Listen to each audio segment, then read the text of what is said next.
You're not in that. That is in you. But you can be in that. If you're being that, by being in that, I mean being identified with that. And to identify with that, you have to have this password. The password is I. I, me. I, me can get into all kinds of trouble. When I becomes I am this, I am me, trouble comes. When I remains as only consciousness, only unassociated I amness, no trouble come. I can be person, I can be consciousness.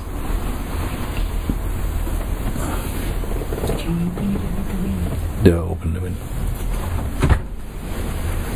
But that pure principle, the pure absolute reality is beyond that. It's out of that. It's out of the this or that. It's not affected by the this or the that.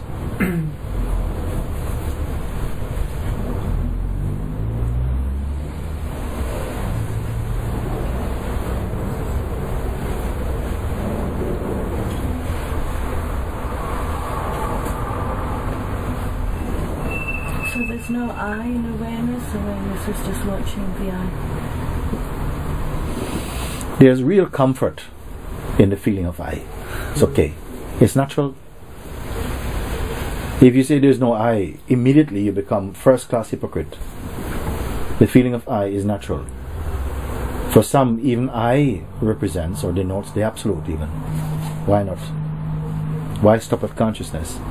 When there's awareness of consciousness, you say, I'm aware of consciousness.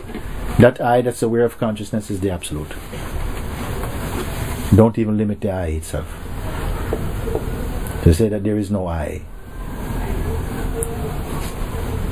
The I is shining in different uniforms. It's either the I am presence itself, which functions as pure witnessing, unbiased, unassociated, pure observing. And there's the I am me, I am this person, I'm a husband, I'm this one's daughter, wife, husband, whatever it is. I'm a doctor, I'm a musician, I'm whatever. Right? Which is only another costume that the I am can wear. But each time it's moving into more limitation. It's reducing into limitations. And prior even to that feeling of just the I, the sense I. Because the sense I is shining, it's arising, it's arisen, and that arising is also perceived. This is what we've said. In what is it being perceived, you see? I don't want anybody to go at this in a mental way, because it is too simple to be mental. It is too simple to even start to build up some mentality about it. It's like looking in a mirror. The mirror is not giving you any opinions. The mirror doesn't show signs of impatience. It doesn't discern, oh, your face is not pretty enough to look in, to reflect. It's simply pure. And you see in it what you project.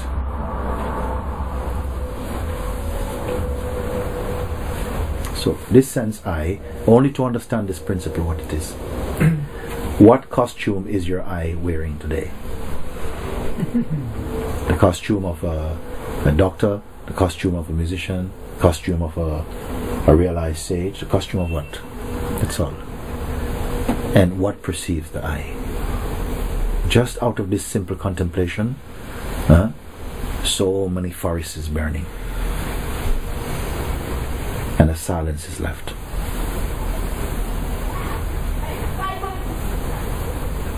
And even that silence has no identity in it.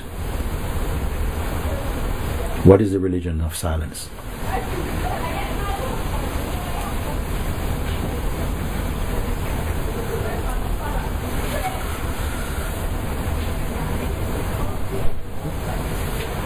Carry on. Yeah.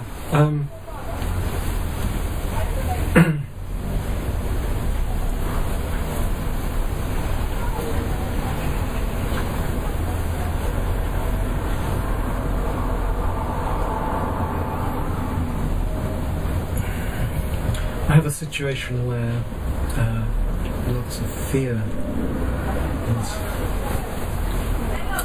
present for me. A sense of being attacked from the outside by somebody who's crazy. And I've just been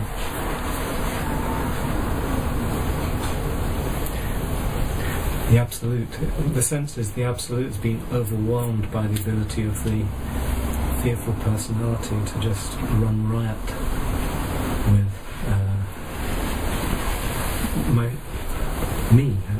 my physical, my body actually. So a lot of the forget about it can work around with thoughts. Okay, clear all the thoughts out, and what's left behind is physical sensation. And then some part of me has.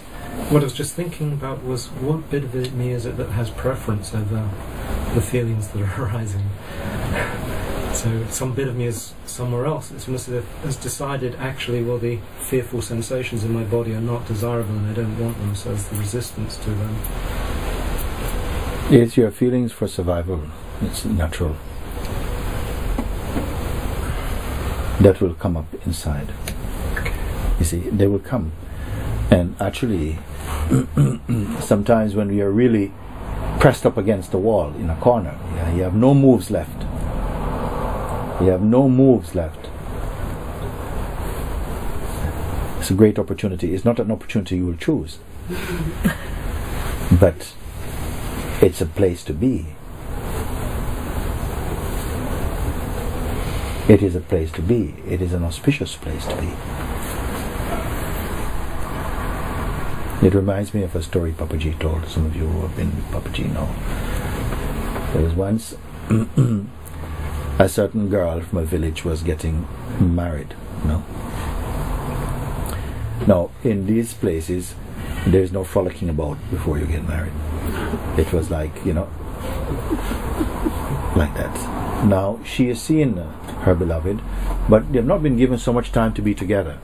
And so she is beginning to fantasize, oh, we're going to get married, and then we're really going to meet. There's going to be an honeymoon. There's going to be all of these passions, all of this to anticipate, and she's full of the joy of anticipation and expectations. So one morning it comes that today she has an appointment. You see, first she must go and see the cake maker. See how is the cake maker coming on?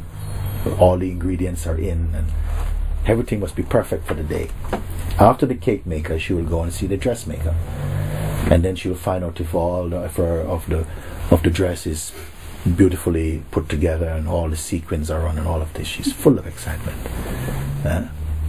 After this, now she will go and see the priest, make sure that she's got her vows properly rehearsed and everything, and finally she'll go and see her beloved.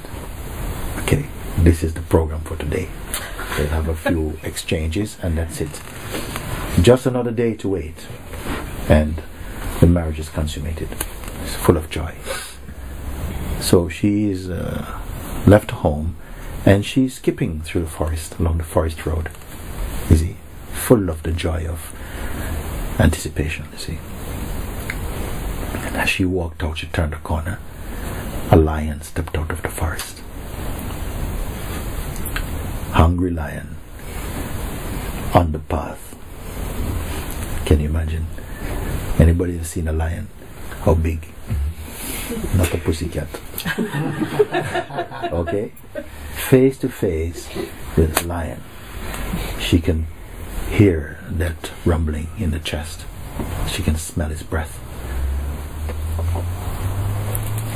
So in that moment, the appointment with the cake maker is gone. No cake maker exists. Dressmaker, no dressmaker is there. It's gone out of the mind completely. The priest, no priest. Finally, only the beloved. No beloved. Okay. Only this moment, completely empty. Completely empty.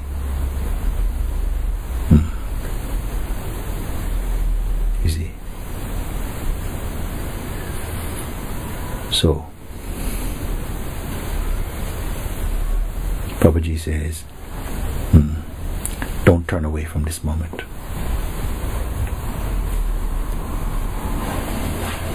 Sometimes intense experiences bring you to yourself more than chocolate-flavored moments. Life hands it out in the ordained time. So many things are here to help to bring us back to ourselves. Even the humble mosquito has a beautiful job to play. You can buy an island by yourself, but maybe a mosquito will run you out of town to bring you back. Yeah, because the mind wants to make a place that is perfect for the rest of my life. And if things were like that, you really would not come to discover your true self. It sounds a harsh thing to say. Should this life not be fun also? Of course it can be fun. But find that fun through your own self-discovery first. This was the ancient message, no? Find out who you are. Then the fun won't run out. That's not the purpose, by the way. Find out who you are. You are the source of that pleasure. Not a pleasure that has a context, but a joy that is unexplained, you know. Find out who you are. Discover the joy of being, and yet you will not be attached to it.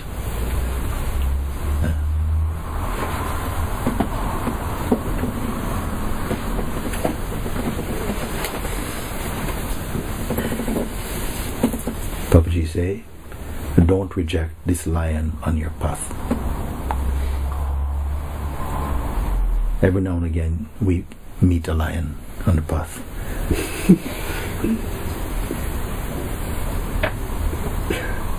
Easy.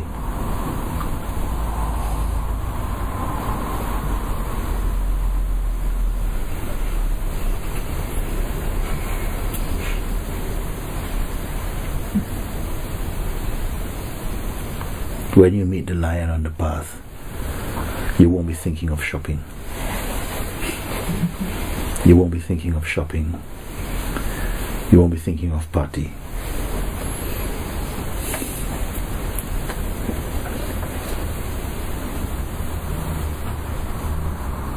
Satsang is also the lion on your path.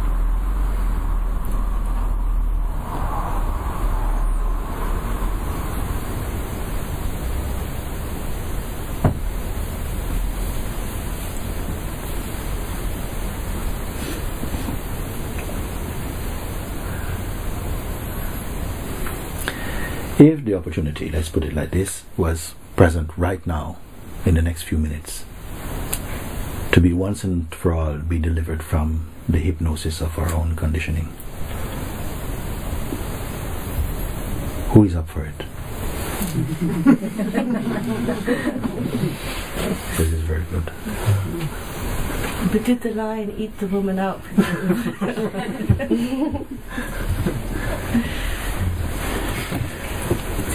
The analogy is served already.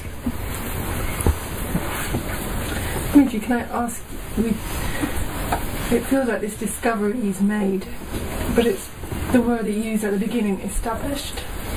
That the discovery is made, and a few times a day I feel absolute, or have this huge expansive feeling that the rest of the day is very focused, and it doesn't, established, I can't apply that to how it is. Yes, I understand perfectly what you mean. And does it matter? Can I throw that away, or? It does matter, in the sense that that becomes your experience. You see, wherever the attention gets rooted, that becomes your experience. Because some people have said, well, but it doesn't matter, It doesn't matter if I'm suffering every day, it doesn't matter. I said, that's not true. It's not true. It does really matter. It's just not a truthful and honest statement, you see. That I'm comfortable in my suffering. That's not true. The suffering is to get you out of that state, to show you, listen, you are going the wrong way. You're identifying with the wrong thing. You're limiting yourself, and this is why the life feels like this for you. cannot be, wow, I'm comfortable with my suffering. It's not true. Even a sadist, which one is a sadist and a masochist? Which one of them pinch and one likes it? Which one is it? Sadist is the pincher. The sadist is the pincher, yeah. And the masochist also, he likes it, he says. But only while he has the choice to want it. Or even a sense sometimes giving over, okay, I don't have the choice, maybe we might like that. But for how long, They are also looking for happiness. So you're saying that somehow I have moments where I am not, actually. Where I am not in the way that I am used to being or feeling about myself. It's like almost that is absent. And in those moments, effortlessly, I am completely alive and full of joy. And then, seems mind comes, or what? Yeah, but life is generally light and joyful. It's not that it's not, but it's not. I don't feel identified with the absolute. In my day, I feel like Jodie doing this job and It feels identification comes quite strongly. If you get into the habit of observing this identification, rather than reporting about it later, but begin to really observe, because sometimes you catch somehow you're in the middle of that type of feeling, it's going on. You see? So it's not that after it passes you become aware of it. Sometimes even you're aware that there's a strong pull into the sense of identifying, and right there is your chance to begin just to sit with yourself a little, to sit down and to feel the presence energetically of that energy in you that feels identified and all of that, and without trying to stop it, let it be, just let it play, and see that without you it doesn't exist. It has no way of registering. To whom would it exist if it's not for you? You're the awareness of it. Okay? And to recognize it's only a phenomenon. It is passing. You may feel, if you feel strongly there's some personal or psychological judgments, a heaviness, then you may try and identify who is suffering this. This is part of the inquiry. It's a strong feeling that, oh my God, I'm never going to make it. What am I doing? I have very strong sense of identification. Then you may find out and try and locate who really is suffering this. Be very quiet and let the feeling happen. Use the smell of the experience and the presence of the energy of it to locate the one who is suffering, if there is one who is suffering. Fix your attention on that and be quiet. In the beginning you will find a lot of distraction coming. You start to, your mind going off into something.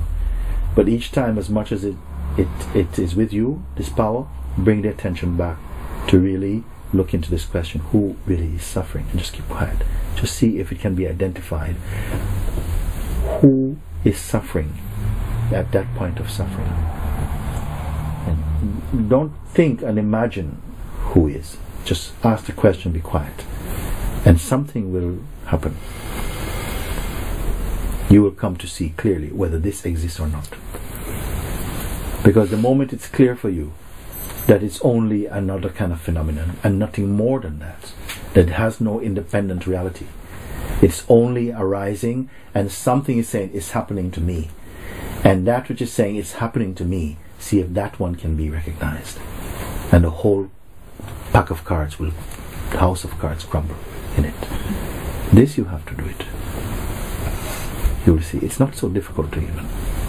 Just the fact of sitting with it and bringing this kind of question into being, like, okay, all this in the body is being labeled, I am suffering, I am dying. But nobody questions who says this thing. In another body, the same feeling can be exhibiting itself in this body, and no peace is lost. Can I say again? I want to say, it is not that a feeling or a movement is unquestionably a suffering. A suffering is a label it's put upon it. In one body, a storm is happening, and someone, oh no, I want to take tablets, jump over a bridge. I can't stand, it's too much, I'm going to die. In another body, maybe the same feelings happen. And you continue writing your email and just leave it. Do you know it's possible or not? I had an experience last night, Mooji. I woke up out of my sleep several times, and it's something that happens to me regularly. Not feeling good, and the mental rubbish going on, and feeling frightened and scared, and thinking, oh God, yeah, this stuff. But last night, for the first time, I had this experience. I woke up and I heard it all, and I felt the fear, and then I went, oh, mental drivel. That was exactly the phrase, mental drivel. And I wouldn't say it went away, but I disengaged from it. Yes. And it probably went on. I went back to sleep, and it happened 2 or 3 times. I distinctly remember it happened 2 or 3 times, and it was like a tremendous relief and a feeling of freedom to be able to go, oh, mental drivel. Yeah. You know what she's saying? I don't mind. Yeah. It doesn't matter. It can happen. Throw your best punch. But I will not play the auntie with it. Okay? Let it happen. And it's as simple as this. Let it happen. But the happening itself is not really where the suffering is. The suffering arises when the interpreting energies come up. The blaming energies, the guilty energies come up, and they are purchased. Because they also can come up and don't really have any real power. Something else has got to join the mix, and that something else is the identifying with it and the believing something is happening to me. And that gives authenticity to this feeling and create a category. Yeah. That says, okay, this one is a tsunami. Okay, I'm going to suffer. Therefore, I say, you determine the experience. You will label the experience and give it its characteristics. You will give it its registration on the Richter scale of your own consciousness. You will do it. It has no independent thing to say, I am. It arises, but the way in which you meet this experience and who you take yourself to be is how it will be defined inside you, how it will be registered inside. But the you that is ready to contain the experience has somehow or other got to seep through enough to be able to do it. And when you've got so much density going this on, you, that's why I say, forget about it. Yeah. Can I say this? This you. This is the you. That says, is it? Is it? As long as this you remain inwardly supported, it will grow in its virility. Because you, the consciousness, is identifying with something that something is happening to deeply. You can have this feeling superficially. Oh, I'm not in the mood today, I don't want to... That sort of play can go on. But it cannot leave the deeper awareness that isn't swapped for it. It cannot be swapped. It's almost as though something allows this play to go on, but it's not really that deep. We were watching, I'll give you an example because this is just fresh. We were watching football a couple of days ago. Okay? And we were watching Ghana play. Ghana is playing with... is it your guy? Yeah. And Ghana is really performing. They are really at it. They are the last African team going. Yeah. Okay, they're the last African team, South Africa. And they are playing, and everybody wants, well, not everybody, the Uruguayans don't want, everybody wants them to win, yes. Because, it would be good for Africa. It would be good for Africa, okay? What happened? The last moment, they have played so well. They are now 1-1. The last moment before the whistle is on the referee's lips, and Uruguay give them a penalty. So everybody begins to, so they start to rejoice. I say, don't ever rejoice. What happened? They missed the penalty, and they lose the match also. On top of that, now I was sitting there, and I was going, oh my God, this is so terrible. It's so terrible. My God, man. I can imagine half of Brixton is completely suicidal at the moment. Okay. now somebody asks me, but do you really feel it that deeply? So immediately I start laughing because I said no, superficially. In the play, something is still here that says, many Jamaican people come from Ghana, and we love to see one of the black players they play. How deep is that? Not deep. Not deep. Playfully. I don't exchange my being for it. And then we start to say, because people say, but life is unfair. I said, no. Throw it out, these ideas. Throw out these ideas. Life is fair or unfair. Nobody can fathom existence. Forget about it. You see? And immediately a freedom comes. Forget about it. Oh, this person, he died so young, or he died too early. No, he died right on time, actually. Okay? Is your mind is saying that this should not be. And this should be. And so by supporting these concepts, we suffer from them. Then you think, oh, life is unkind. No, life is life. You give up. You are the one who is unkind. We are unkind to ourselves by holding on to so many concepts about how things should be. Now, of course, in the game of existence, we can taste all this play. But the minute you're holding on intensely to your identity, then somehow you betray your spirit and you fall into a trap. The one who is free has no allegiance to any concept. This is what freedom means. And you can do it.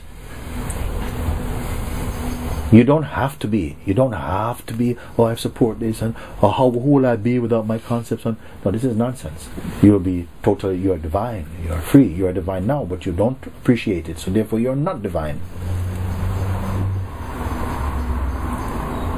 This is the apparent paradox. I would like to make this thing with playfulness, I find very helpful. Be playful, know that I feel everything is under control, not by me or anybody, but it is. And then I just watch it, how beautiful everything is. It looks fine. Oh, it's scary. Now like this, now like that. So then, you don't have to. You cannot actually make your destiny, This is done already. So then playfulness helps, At least sometimes, I don't even sometimes want to have the condition of playfulness. Sometimes I want the freedom to be really, had enough of it. But it's it's still something that is not gone through the solar plexus of your being. It's still something is expressing like this, and it's okay. Be gentle about it. Truth is not about these things. Know who you are. Let this play go on. It doesn't matter. Something is inside is intelligent enough to know when you've gone too far in your game. Then you can say, let me, in this moment, somehow spontaneously arises the inquiry to check it out. And when it's checked out, these energies check out. You can know that it's okay. You are determining the depth of of the meaning and intensity of anything. You are determining this thing. Don't identify with anything deeply. Playfully, superficially, yes. Deeply, no. Who will know that point, the crucial point? Only you will know it. This comes out of your own intelligence.